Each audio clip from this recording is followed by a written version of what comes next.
Fala galera, beleza? Aqui é o professor Lobão e nessa videoaula vamos falar da superfície da Terra. Vamos ver a localização e os movimentos que a Terra executa. Os tópicos da aula são a Terra no sistema solar, orientação e localização, os movimentos da Terra, além das coordenadas geográficas. Bora para a aula? Então aqui, pessoal, nós temos a imagem do nosso planeta, o planeta Terra, né, através de fotos de satélite. Há quem diga que nosso planeta tem um formato plano, mas isso aí é teoria da conspiração, a chamada pós-verdade. Depois de centenas aí de viagens para o espaço e de muita gente aí mapeando, fotografando o uso de satélites, de repente, no meio de grande informação, tem pessoas que querem pegar e criar teorias de pós-verdade, o que é um grande desserviço, né, pessoal? Vamos lá então, olha só. Vamos ver primeiro aqui a Terra no sistema solar. A Terra é o terceiro planeta em ordem de afastamento do Sol e é o quinto maior planeta do sistema solar. Então a Terra está próxima ao Sol, é o terceiro mais próximo ao Sol, e esse calor do Sol, essa energia do Sol vai garantir a nossa vida. Tá? E ela faz parte aí do chamado Sistema Solar, que é composto por 8 planetas, né? Já que Plutão foi rebaixado à categoria de planeta anão. Algumas informações importantes. A Terra possui um formato esférico, porém não é uma esfera perfeita. Ela é chamada de geóide, que é uma esfera ligeiramente achatada nos polos. Então, uma distância aí, né, equatorial, a volta da Terra pelo Equador é maior do que a volta da Terra passando pelos polos. Mas a diferença é muito pequena, né? Mas é bom sempre destacar. Outra coisa importante, tá? Muita gente pega e tem uma informação, uma visão sobre a Terra através de uma esfera, mas se você for observar através das altitudes e do sistema de achatamento, né, seria mais ou menos essa que seria a forma da Terra. Olha só, uma imagem bem diferente que você está acostumado a ver, né? Para poder se localizar na Terra, foram criados o sistema de rosa dos ventos, onde você vai ter os pontos cardeais, os pontos colaterais e os pontos subcolaterais. Né? Inicialmente ele se baseou através do nascimento do Sol, que surge todo dia no Oriente, no Leste ou no Nascente, e a partir daí então criou-se o primeiro referencial de localização. Anos depois foi criado como referencial também o Polo Norte Magnético e a constelação da Ursa Polar. Por isso, quando você está perdido, fala-se que você está desorientado sem um referencial leste ou desnorteado sem um referencial norte. Os pontos cardeais são, na cor laranja aí, norte, sul, leste, oeste.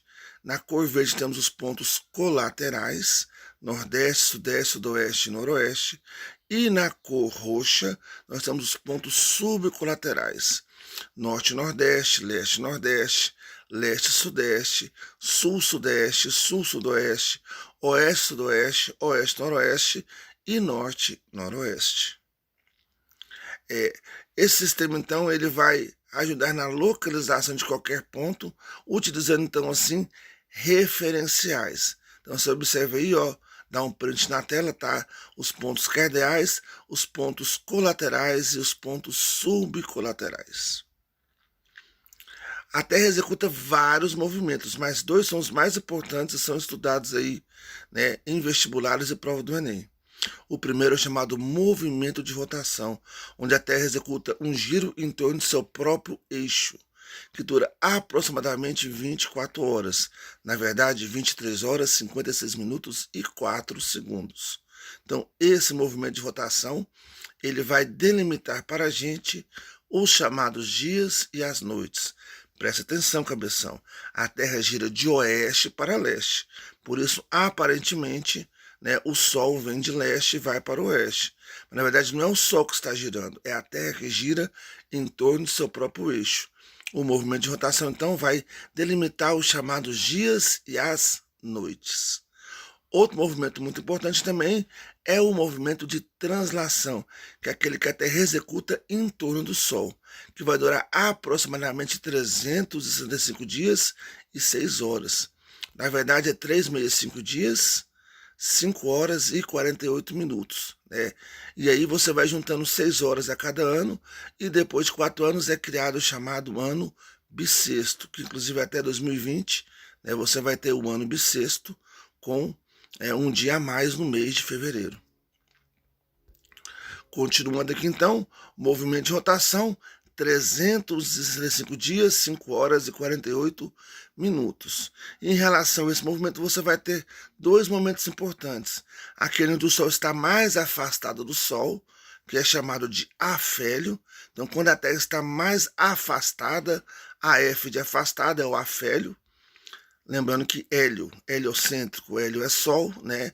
A F é de afastado, então mais afastado afélio, e quando está mais perto, é o chamado periélio. Então a forma da Terra em torno do Sol é elíptica, e você vai ter momentos que ela vai estar mais afastada e vai estar mais perto do Sol. É o afélio e o periélio. No afélio a Terra está a 152 milhões e 500 mil quilômetros, e no periélio 147 milhões e 500 quilômetros. É uma diferença pequena, né? Às vezes a imagem que você vê no livro, ela distorce um pouquinho, porque a órbita da Terra em relação ao Sol é praticamente uma circunferência, né? Vai ter uma pequena variação. A inclinação da Terra, né, e o movimento de translação vão delimitar para a gente as chamadas estações do ano. Então você percebe então que os raios solares eles incidem inclinadamente em relação ao Sol. Quando ele está perpendicular ao trópico de Capricórnio, como nessa imagem aí, você vai ter o solstício de verão no sul e de inverno no norte. Ele acontece no dia 21 de dezembro. Então, é a inclinação do eixo da Terra, além do movimento de translação, que vai delimitar as chamadas estações do ano. Então você tem aqui uma imagem representando então, né, esses chamados solstícios e equinócios. Quando a Terra está perpendicular a um dos trópicos, trópico de Capricórnio ou trópico de Câncer, eu vou chamar isso de solstício. O Capricórnio no sul acontece perpendicularmente em dezembro, vai ser o verão para o sul e o inverno para o norte, e o trópico de Câncer ao norte, quando o Sol está perpendicular a ele em junho, vai ser verão para o norte e inverno para o sul. E quando o Sol atinge perpendicularmente o Equador, aí nós vamos chamar de equinócio, e vai marcar as estações de primavera e de outono. Então presta bastante atenção aí que os solstícios delimitam o verão e o inverno, e os equinócios a primavera e o outono.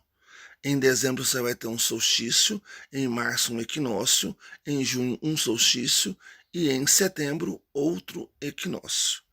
Contando o hemisfério sul, em dezembro é o nosso verão, em março é o nosso outono, em junho é o nosso inverno e em setembro vem a nossa primavera. E aí você vai ter o oposto para o hemisfério norte. Continuando aqui, você vai ter então as estações do ano variando de acordo com o eixo de inclinação da Terra. E para poder facilitar a localização, foi criado o sistema de coordenadas geográficas. Criaram-se referenciais na Terra para poder achar localização de qualquer ponto. Um dos referenciais é a chamada linha do Equador.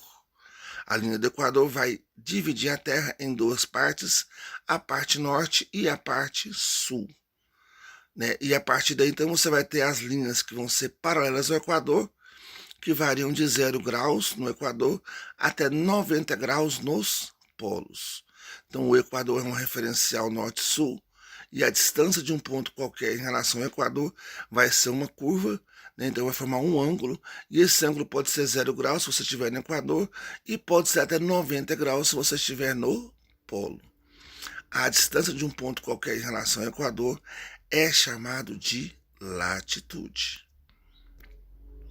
Nós temos também, em relação à latitude, né, alguns pontos importantes, famosos, são limitados pelas estações do ano, que são os círculos polares e os trópicos.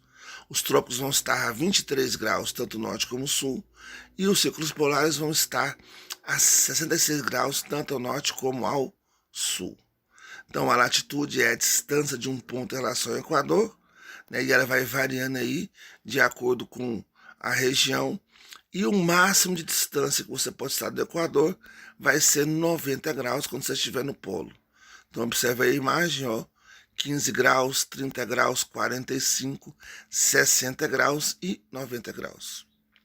Aqueles paralelos famosos que eu falei para vocês, que são os trópicos dos círculos polares, eles vão delimitar as chamadas zonas climáticas da Terra. Se uma região estiver entre 0 e 23 graus, tanto ao norte como ao sul, quer dizer, entre os dois trópicos, essa região vai estar na zona tropical ou zona quente, também chamado de zona equatorial. Agora, se a região estiver entre um trópico e um círculo polar, quer dizer, entre 23 graus e 66 graus, tanto ao norte como ao sul, você vai ter as chamadas zonas temperárias da Terra.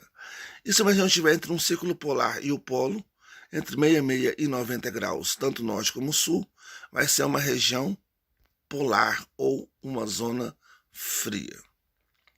Então, os paralelos vão delimitar aí as chamadas zonas climáticas da Terra. Agora foram traçadas linhas que vão de um polo ao outro, sendo perpendicular ao Equador. Essas linhas são chamadas de meridianos.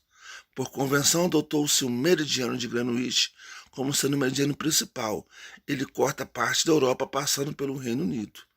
E a partir daí, então, foram criados o chamado longitude, que é a distância de um ponto em relação ao meridiano de Greenwich. Essa distância ela varia de 0 a 180 graus, porque o meridiano de Greenwich ele não dá a volta completa na Terra como o Equador, ele vai apenas de um polo ao outro. Então a parte anterior a ele vai ser um outro meridiano chamado antimeridiano de Greenwich ou linha internacional das datas. Então em relação a Greenwich você pode ter pontos aí tanto a leste como a oeste e variam de 0 grau aonde está Greenwich até 180 graus, aonde está aí o chamado linha internacional das datas ou antimeridiano de Greenwich. No caso, por exemplo, aqui o Brasil, né, ele vai ter como a região mais central, próxima aí ao 45 graus de longitude oeste. Os paralelos delimitam as zonas climáticas e os meridianos delimitam os chamados fusos horários. Esse mapa aqui vai mostrar, então, alguns pontos da Terra através das linhas de latitude e longitude. E assim você pode localizar qualquer ponto da superfície terrestre. Por exemplo, eu tenho aqui esse ponto que está na Ásia, né? Se você for observar, esse ponto A ele vai estar a 40 graus ao norte do Equador e a 60 graus a leste de Greenwich. Então ele vai estar ao norte e a leste ao mesmo tempo, no hemisfério norte em relação ao Equador e no hemisfério leste em relação a Greenwich. Um outro ponto aqui, o chamado ponto B, que está no meio do Oceano Atlântico, ele vai estar a 20 graus de latitude sul e a 60 graus de longitude oeste. Outro ponto aqui na Groenlândia, o ponto C, ele vai estar a 80 graus de latitude norte e 40 graus de longitude oeste. E assim, pessoal, você consegue achar qualquer ponto sobre a superfície terrestre, localizando através aí das chamadas coordenadas geográficas. Espero que tenha ajudado. Depois eu vou fazer outras aulas sobre esse assunto, inclusive até resolução de exercícios. Muito obrigado e até.